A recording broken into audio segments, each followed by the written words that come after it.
জামান এই মুজিবকে পালিয়ে যেতে সাহায্য করেছেন। এখন এই মুজিব কিন্তু সেনাপ্রধানকে হাসিনা পালিয়ে যাওয়ার আগের রাতে মেরে ফেলতে চেয়েছিল। হাসিনা পালিয়ে যেদিন যায় ৫ তারিখে, তার আগে ৪ তারিখে সন্ধ্যায় কিন্তু এই সেনাবাহিনীর প্রধানের সঙ্গে হাসিনার একটা বৈঠক হয়েছিল। সেই বৈঠকে হাসিনা বলেছিল যে আগামীকালকে যত লাশ পড়ে পড়ুক, যত রক্ত ঝরে ঝরুক, পুলিশ সেনাবাহিনী একসঙ্গে মিলে জনগণের মানে এই আন্দোলনকারীদের উপর ঝাঁপিয়ে পড়বে। তো এটা বলার পরে সেনাপ্রধান ওয়াকারুজ্জামান বলছে ঠিক আছে, কোনো সমস্যা নেই, আমরা সমস্যা নেই, আমরা সহযোগিতা করব। তখন এই আশ্বাস পেয়ে পুলিশের প্রধান মামুন খুশি, হারুন খুশি, বিপ্লব খুশি যে যাক, কালকে সেনাবাহিনী আমাদের সঙ্গে থাকবে, কালকে আমরা ঢাকা শহরে কাউকে ঢুকতে দিব না।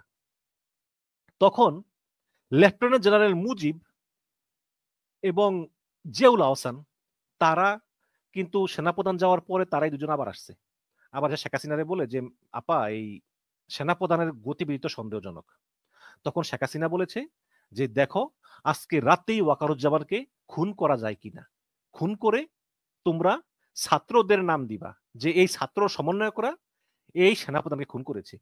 সেনাপ্রধান আবার ওয়াকারুজ্জামান এটা বুঝতে পেরে সে গোপনে চলে গেছে আরেক বাসায়, ক্যান্টনমেন্টের ভিতরে অথবা বাইরে আমি শিউর না, একটা বাসায় চলে গিয়েছে। সেই বাসায় গিয়া সে সারা রাত্র সে না ঘুমিয়ে চুপচাপ কাটিয়ে দিছে।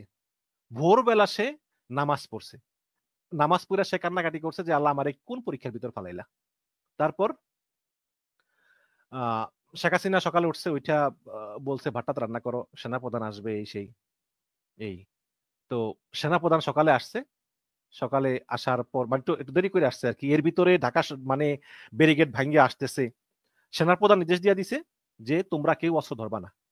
সেনাপ্রধান সকালে সেনা সদরে গিয়ে তার অফিসে বসে নির্দেশ দিচ্ছে, প্রথম নির্দেশ হচ্ছে যে কোন সেনাবাহিনীর অফিসার একটা গুলি চালাবে না, কোন সেনাবাহিনীর অফিসার একটা গুলি চালাবে না, যাই হোক না কেন গুলি চালাবে না। কিন্তু ওদিকে আবার হারুন মামুন ওরা তো জানতো যে সেনাবাহিনী সহযোগিতা করব।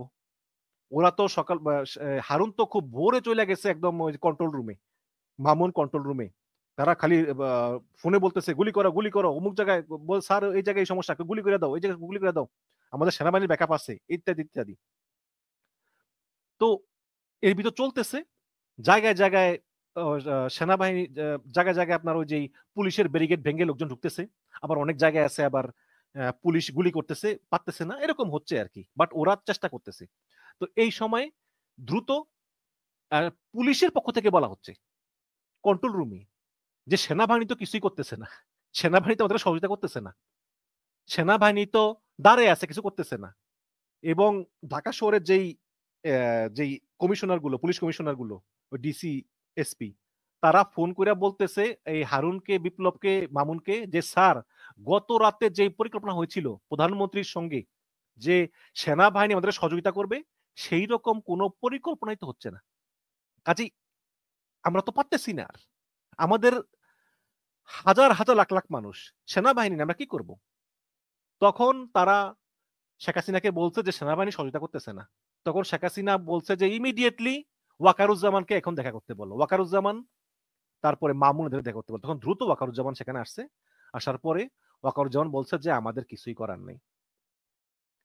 তখন সজীব ওয়াজেদ জয় তাকে ফোন করে বলে এই বেটা, তুই কি, তোরে আমার মা সেনাবাহিনীর প্রধান বানাইছে, তুই তোর কোনো চাইনার দাম আছে নাকি, তোরে আছে নাকি, সে আছে নাকি? সে রাগ করে নাই, সে বলছে যে আপনি আপনি আমার দোষ দিয়ে তো লাভ, আপনি বোঝার চেষ্টা করেন। এই পরে তারপরে উনি তারপরে শেখ রেহানাকে ধরে দিছে। শেখ হাসিনা বলে যে শেখ হাসিনা তার যে এসএসএফ ছিল না দেহরক্ষী, তাকে বলে যে ওয়াকারকে গুলি কর। পরে সে বলছে যে আমাকে গুলি করে মারতে পারেন ঠিক আছে, কিন্তু আমাকে গুলি করে কি আপনি বাঁচতে পারবেন? পারবেন না তো। সুতরাং এসব গুলি মুলি বাদ দেন, মাথা ঠান্ডা করেন। ছোট আপা শেখ রেহানা আপনি একটু বোনকে বুঝান। তো এইটা বইলা অনেকে বলতেছে যে তিনি নাকি হাসিনাকে পালিয়ে যাওয়ার জন্য সাহায্য করেছিলেন, কিন্তু ওয়াকারুজ্জামান নাগরিক টিভিকে বলেছিলেন যে এই কথা বলার পর তিনি সেখান থেকে বেরিয়ে গিয়েছেন এবং তিনি সেনাবাহিনীর অন্য সদস্যকে বলেছেন যে তোমরা গণভবনের নিরাপত্তা দাও। তিনি বের হয়ে যাওয়ার পরে শেখ হাসিনা নরেন্দ্র মোদীর সঙ্গে ফোনে কথা বলেন। শেখ হাসিনার ওই যে লাল টেলিফোন আছে না, সেখান থেকে ফোন করে বলছে যে আমি ইমিডিয়েটলি নরেন্দ্র মোদীর সঙ্গে কথা বলতে চাই। তখন নরেন্দ্র মোদী বলছে হ্যাঁ বলেন কি, বলছে আমার আর বাংলাদেশে থাকার মতো কোনো সম্ভব না, পসিবল না, আমাকে এখনই পালাতে হবে, আপনি একটা বিমান পাঠান। নরেন্দ্র মোদী বলছেন না, বিমান পাঠালে খারাপ দেখা যায়, এটা আরেকটা দেশ, আপনি কি পারেন কোনটা বিমান নিয়ে চলে আসতে? তখন শেখ হাসিনা বলে যে আচ্ছা ঠিক আছে। তখন সে ওই বিমান বাহিনীর সঙ্গে যোগাযোগ করে, তখন বিমান বাহিনী একটা কার্গো হারকিউলিস, তখন বিমান বাহিনী বলছে ঠিক আছে, আপনি তেজগাঁও বিমানবন্দরে আসেন, সেখানে ওই আমরা আপনাকে বিমানে করে নিয়ে যাব। তো সেখানে কিছু দূর অগ্রসর হওয়ার পরে দেখে যে যেই পরিমাণ মানুষ, এর যদি একবার সবাই জানে যে শেখ হাসিনা গাড়িতে আছে, তো সেখানেই পিটে মেরে লাইব। কাজেই সড়ক পথে যাওয়া সম্ভব না। এই কারণে রিটার্ন ব্যাক করছে। রিটার্ন ব্যাক করে আবার গণভবনে আসছে। তারপর সেনাবাহিনীর হেলিকপ্টার গণভবনে আসছে, এবং এতে সেনাপ্রধান হ্যাঁ বলে নাও বলে নাই, কারণ সেনাপ্রধান যদি না বলতো সেনাবাহিনী হেলিকপ্টার তো আসতো, তাই না? তো সেনাবাহিনী হেলিকপ্টার আসছে, আইসা গণভবন থেকে উড়ে নিয়ে তেজগাঁও বিমানবন্দরে নিছে। সেখান থেকে একটা হারকিউলিস কার্গো প্লেনে কইরা, তখন শেখ হাসিনা বলছে যে সবার আগে সবার আগে তুমি বাংলাদেশের আকাশ সীমা অতিক্রম করো।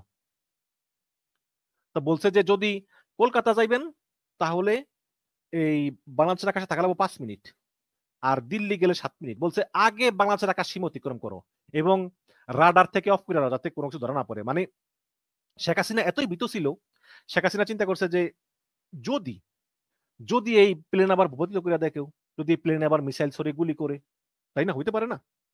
তো এইটা করার কারণে শেখ হাসিনা খুব ভয় ভয় ছিল। শেখ হাসিনা বলছে যে আগে একদম বাংলাদেশের আকাশ সীমা থেকে দূরে সরে যাও, একদম দূরে সরে গেছে। দূরে সরার পরে ভারতের আকাশ সীমায় ঢোকার পরে তারা ওই রাডার অন করছে, অন করে বলছে যে আমরা কোন দিকে যাব। তখন ভারতীয় বিমান বাহিনী দুইটা বিমান ওই বিমানকে গার্ড দিয়ে নিয়ে গেছে। গার্ড দিয়ে নেওয়ার পর তারপর আপনি জানেন যে দিল্লিতে ওই যে রাজাজি মার্গে ছিল, পরে আবার এই শুনলাম এখন নাকি কলকাতায় আছে, কলকাতায় বাংলা ভাষাভাষী লোকজন আছে সেখানে।